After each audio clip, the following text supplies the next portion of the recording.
नमस्कार दोस्तों, मैं सोनम जैन। आप सभी देख रहे हैं एस टी सोनम चैनल पर आप सभी का स्वागत है।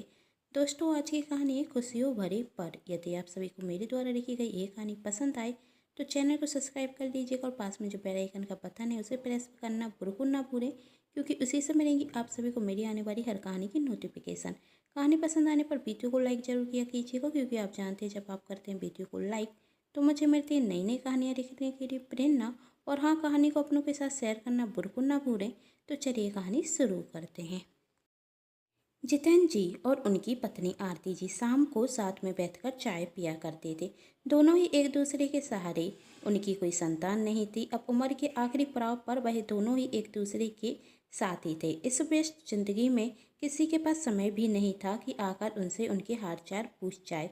जितेंद्र जी और आरती जी एक कॉलोनी में रहा करते थे, जहां हर कोई अपनी जिंदगी अपने हिसाब से जी रहा था। आसपास रहने वाले लोगों से किसी को कोई मतलब नहीं था। हर दिन की तरह आज भी जब जितेंद्र जी और उनकी पत्नी आरती जी शाम की चाय पी रहे थे तो जितेंद्र जी ने कहा, आज मौसम कितना अच्छा है, गरम गरम पकौड़े हो जाते तो और मज़ा आ जाता।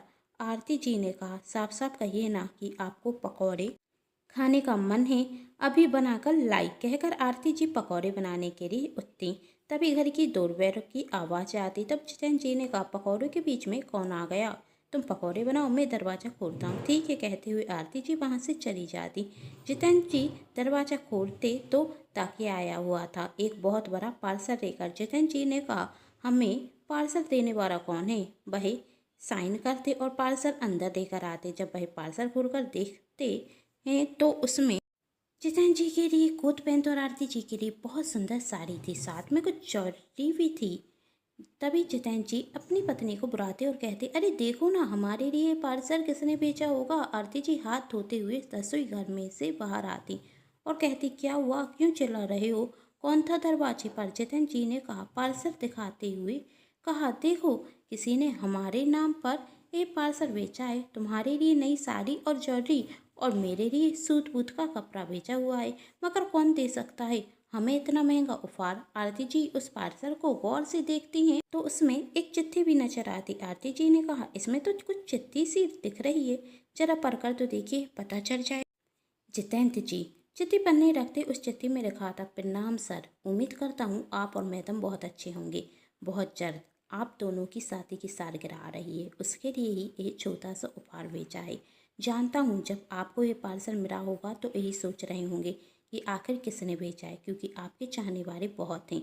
आप एक अध्यापक थे जिन्होंने अपने स्टूडेंट को एक अच्छी राह दिखाई, और आपके पढ़ाए हुए हर एक स्टूडेंट आज कामयाब है। उनमें से ही एक मैं हूँ जिसे आपने अपना बेटा भी माना है। मेरी जिंदगी के डूबते हुए सूरज को एक नई रोशनी दी है। आपकी वजह से आज मैं एक बहुत बड़ी पोस्ट पर नौकरी कर रहा हूँ। चिट्ठी पढ़कर आरती जी और जितेंद्र जी एक दूसरे की तरफ देखने लगते और सोचते, कौन है ये? फिर जितेंद्र जी चिट्ठी आगे पन्ने रखते, उसमें आगे लिखा था, अभी भी आप यही सोच रहे हैं आखिर कौन हूँ मैं? आपने तो बहुत से स्टूडेंट को पढ़ाया है, फिर मैं याद कैसे रहूँगा? अपना नाम नहीं बताता, लेकिन अपने बारे में कुछ बता देता हूँ, जिससे आप दोनों मुझे बहुत अच्छे से जान जाएंगे। मैडम जी, गुजिया आप बहुत स्वादिष्ट बनाती थी। जब भी होली आती थी मैं मन भर कर खाता था। सच सच बताना, जब भी आप गुजिया बनाती हैं तो मेरी याद आती है ना? मैं वही हूँ जो दोनों हाथों में गुजिया लेकर खाता था। सर, आपकी दाद जो शुरू में तो बहुत बुरी लगती थी, लेकिन बाद में पसंद आने लगी। सबने कह दिया था कि मैं कभी पास नहीं हो सकता, आगे चलकर कोई अच्छी नौकरी नहीं कर सकता, लेकिन आपने मुझे इस लायक बनाया कि आज मैं एक अच्छी पोस्ट पर नौकरी कर रहा हूँ। और आपने ही तो कहा था कि तुम मन लगाकर पढ़ोगे तो सब कुछ कर लोगे। लोगों की नहीं, अपने सपने के बारे में सोचो। तुम्हें एक अच्छी नौकरी करनी है, अपने माता पिता का नाम रोशन करना। आपने ही कहा था ना सर, मुझसे आपका पढ़ाने का वही सरल तरीका आज मुझे इस लायक बना दिया कि आज मैं अच्छी नौकरी कर रहा हूँ। आप मुझे एक ही सम 10 बार समझाते थे, कठिन से कठिन सवाल आप मेरे लिए आसान कर देते थे। पढ़ना लिखना नहीं आता था, लेकिन आपने मुझे पढ़ना लिखना सिखा दिया। और जिन्होंने कहा था मैं फेल हो जाऊंगा, उनका मुंह बंद करा दिया। मेरे पास होने की खुशी आपको सबसे ज़्यादा थी, मेरे परिवार से भी ज़्यादा। सच कहा ना सर? मैडम के प्यार ने मुझे एक नई जिंदगी दे दी। चिट्ठी पढ़कर जितेंद्र जी और आरती जी दोनों की आंखें गीली हो जाती। एक खुशी के आंसू थे या कुछ और समझ में नहीं आ रहा था। चिट्ठी में आगे लिखा हुआ था, सर अब तो आप मुझे पहचान चुके होंगे, है ना? और मुझे पता है आपकी और मैडम की आंखों में आंसू भी आ चुके होंगे। आंसू पोंछ लीजिए क्योंकि आप दोनों हंसते हुए अच्छे लगते हैं। और बताता हूँ मैं अपने बारे में। मुझे जब भी कुछ नया बनने की खुशबू आती थी तो सीधा रसोई घर में जाता था। आपसे पहले मैं ही पकौड़े खाता था, जिस पर आप बहुत गुस्सा भी होते थे और मैडम मुझे बचा लेती थी। फिर साथ में बैठकर हम तीनों पकौड़े खाते थे और हंस जाते थे। चिट्ठी पढ़कर भी जितेंद्र जी और आरती जी जोर से हंसने लगते और जितेंद्र जी आरती जी के मुंह से एक साथ में निकलता, आकाश। हाँ, यही तो आकाश ही है। कितना शैतान था, आरती जी ने कहा, लेकिन प्यारा भी। तभी जितेंद्र जी कहते, पकौड़े चोर कहीं का, कहते हुए दोनों ही जोर से हंसने लगते। तभी आरती जी कहती, हंसते ही रहोगे या आगे भी पढ़ेंगे? क्या लिखा है? आकाश ने। हाँ पढ़ता हूँ, जितेंद्र जी ने कहा। आगे लिखा था, आप दोनों सदैव ऐसे ही हंसते रहें। सर मैडम से कहिएगा गुजिया बनाकर तैयार रखना। मैं बहुत जल्द आ रहा हूँ आप दोनों से मिलने, और इस बार कुछ ज़्यादा गुजिया बनाना। अब मैं बड़ा हो चुका हूँ और शाम को चाय और पकौड़े हम साथ में बैठकर खाएंगे। आपका स्टूडेंट, आपका बेटा आकाश। चिट्ठी पढ़कर दोनों के ही चेहरे पर एक खुशी भरी मुस्कान आ जाती है और आरती जी कहती, कौन कहता है हम अकेले हैं? आपके स्टूडेंट आज भी हमें याद करते हैं, क्यों ना करें आपको याद। आखिर हर किसी को ईमानदारी से पढ़ाया है आपने। पैसों का लालच आप में था ही कहाँ? यह सब इसलिए ही हो सका क्योंकि तुमने हमेशा मेरा साथ दिया। कोई बड़ी फरमाइश तुमने कभी मेरे आगे रखी ही नहीं, जितेंद्र जी ने कहा। और जब मैं स्टूडेंट को फ्री में पढ़ाता था तो तुमने कभी मुझसे नहीं कहा कि पैसे क्यों नहीं देते। और याद है जब मैं आकाश को अपने साथ लेकर आया था तो तुमने क्या कहा था? आरती जी मुस्कुरा कर कहती, यही कि भगवान ने हमें संतान नहीं दी तो क्या हुआ, इतने सारे बच्चे हमारे हैं, यही तो हमारी संतान है। और अब एक संतान में आकाश भी जुड़ चुका है। आकाश के माता पिता बहुत गरीब थे, ट्यूशन की फीस दे सके इतने पैसे कहाँ थे उनके पास। और आकाश जैसे छोटी छोटी बातें भी देर से समझ में आती थी, इसलिए कोई भी उसे पढ़ाना नहीं चाहता था। एक तो फीस नहीं थी और दूसरे इसे पढ़ा भी दिया तो नाम खराब होगा। आगे कोई भी माता पिता अपने बच्चों को हमारे पास नहीं भेजेगा। नहीं, इस वजह से कोई टीचर आकाश को पढ़ाता ही नहीं। सबने कह दिया था कि यह अपनी ज़िंदगी में कुछ नहीं कर पाएगा, अपने माता पिता की तरह अनपढ़ ही रहेगा। लेकिन आपने कहा था कि आकाश बहुत पढ़ेगा लिखेगा और बहुत कामयाब बनेगा। और देखिए ना, आज वही एक अच्छी नौकरी कर रहा है। मैं तो उसके लिए बहुत खुश हूँ। अरे मैं क्या फालतू की बातें करने रखी हूँ, मुझे तो अभी गुजिया बनाना है, मेरा बेटा आ रहा है ना। तब जितेंद्र जी ने कहा, वारे ऊपर वारे, तेरी महिमा भी निराली है। बेटे की चिट्ठी आते ही साथ हमें भूल गई, मेरे पकौड़े कहाँ हैं? तब आरती जी कहते, लिखा है ना आकाश ने चिट्ठी में कि हम एक साथ बैठकर पकौड़े खाएंगे। अब तो पकौड़े आपको उसी दिन मिलेंगे। ठीक है, कर लो तुम अपने मन की, कहते हुए जितेंद्र जी वहीं कोट पैंट का कपड़ा देखने रखते जो आकाश ने बेचा हुआ था और कहते, कितना अच्छा है ना। तब आरती जी ने अपनी साड़ी उठाते हुए कहा, मेरी साड़ी ज़्यादा अच्छी है। नहीं, मेरे कपड़े अच्छे हैं, कहते हुए दोनों में बहसबाजी हो गई। तब आरती जी कहती, कितने महंगे कपड़े और कितनी महंगी ज्वेलरी भेजी है। जितेंद्र जी कहते हैं, भेजेगा क्यों नहीं, आखिर मेरा बेटा है, एक बहुत बड़ी पोस्ट पर नौकरी करता है, कहते हुए दोनों के चेहरे पर मुस्कान आ गई। आरती जी गुजिया बनाने रखती और जितेंद्र जी पुरानी यादों में खो जाते। आरती जी भी याद कर रही थी कि किस तरह वह गुजिया बनाती थी और आकाश दोनों हाथों में गुजिया लेकर भाग जाता था। और जितेंद्र जी उससे कहते थे, पहले पढ़ो फिर खाना। लेकिन शरारती आकाश कहता है, सर भूखे पेट पढ़ाई कैसे होगी? आकाश की एक छोटी प्यारी सी बातें दोनों के चेहरे पर मुस्कान ला देती। ऐसे ही वक्त निकलता गया और आकाश अच्छे नंबरों से पास होता गया। और तौहिद अच्छे नंबर से पास होने के बाद आकाश शहर जाकर पढ़ने लगा और साथ में उसके माता पिता भी वहाँ से चले गए। और जितेंद्र जी अपना पुराना शहर छोड़कर एक नए शहर में रहने के लिए आ गए। उन्होंने अब बच्चों को पढ़ाना भी बंद कर दिया था। उम्र के साथ साथ उनकी इतनी बस की भी नहीं थी कि वह बच्चों को पढ़ा सकें। एक दूसरे शहर में आकर जितेंद्र जी और आरती जी अपना जीवन शांति से व्यतीत कर रहे थे और अपने पुराने किस्से याद करते रहते थे। आज आकाश की चिट्ठी आने के बाद जितेंद्र जी और आरती जी में एक जैसी नई ऊर्जा आ गई हो, किसी अपने का होने का एहसास हुआ। 2 दिन बाद जितेंद्र जी और आरती जी की 50वीं शादी की सालगिरह थी, जिसमें आकाश भी आ रहा था। जितेंद्र जी जब पुरानी यादों में डूबे हुए थे, तभी फ़ोन की घंटी बजती। जितेंद्र जी यादों में से वहां आते और फ़ोन उठाते। आरती जी भी रसोई में से बाहर आती और कहती, किसका फ़ोन है? जितेंद्र जी ने कहा, हरो, कौन बोल रहा है? आकाश ने कहा, सर पहचाना नहीं? जितेंद्र जी ने कहा, आकाश मेरे बेटे। हाँ सर, आपका बेटा। बस यही बताने के लिए फ़ोन किया है।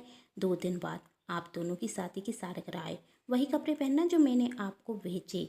उम्मीद करता हूँ पार्सल मिल गया होगा। जितेंद्र जी ने कहा, हाँ मिल गया। कपड़े कैसे रखे? आपको और मैडम को पसंद आए हैं ना? हाँ, हमें बहुत पसंद आए। जितेंद्र जी ने कहा, अब तुम्हारा आने का इंतज़ार कर रहे हैं। सर मैं आ रहा हूँ, आकाश कहता, और साथ में एक बहुत बड़ा सरप्राइज़ लेकर भी। कैसा सरप्राइज़? जितेंद्र जी ने पूछा। सरप्राइज है, 2 दिन का इंतजार तो आपको मैडम को करना ही होगा। कहते हुए आकाश फ़ोन रख देता। आरती जी कहती, आकाश का फ़ोन था और आपने मेरी बात नहीं कराई, यह तो अच्छी बात नहीं। तब जितेंद्र जी कहते, उसने फ़ोन रख दिया, मैं भी तो उससे और बातें करना चाहता था। कह रहा है 2 दिन बाद आ रहा है हमारी शादी की सालगिरह पर, देखो तो उसे हमारी शादी की सालगिरह याद है, मेरा प्यारा बेटा। आरती जी ने कहा, और क्या कह रहा था? कह रहा है कि 2 दिन बाद वही तो आएगा ही, साथ में सरप्राइज़ भी लेकर आएगा। सरप्राइज़? अब कौन सा सरप्राइज़ बाकी रह गया? आरती जी ने पूछा। जितेंद्र जी ने कहते, मैंने पूछा लेकिन बताया ही नहीं सर। आरती ने अभी भी बिल्कुल बतरा नहीं है। ठीक है, कुछ दिन की बात है, इंतज़ार कर लीजिए ना। क्यों उस पर गुस्सा हो रहे हैं? आया नहीं तुम्हारा बेटा और अभी से मुझ पर गुस्सा होने लगी? जितेंद्र जी कहते कहते हुए दोनों के चेहरे पर मुस्कान आ जाती। आज जितेंद्र जी और आरती जी की शादी की सालगिरह का दिन आ ही गया।